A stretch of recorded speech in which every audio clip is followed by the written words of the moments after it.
Tu hombro, cálido y firme, sostiene mi rostro, que adora poder sentir tu presencia.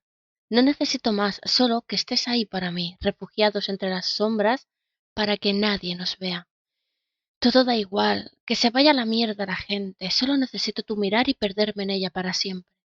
Tomo aire profundamente, puedo sentir tu olor, mezcla de sol y hierba, juventud y dolor.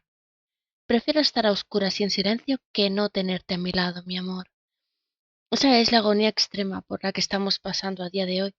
Es tan fácil hacer caso al orgullo, dejarse llevar por el ego y dejarse consumir, que cuando te das cuenta de ello a veces ya es demasiado tarde y solo te toca huir. Los pensamientos se agolpan en mi mente y no me dejan dormir. Maldita sea aquel momento en que te dejé salir. Cobarde, distante y herida, no quiero dejarte de lado todavía. Tan solo quiero tus besos anhelar. Aunque tal vez nunca pueda saborearlos, quién sabe. Tal vez las estrellas confabulen y permitan a los hados ayudar.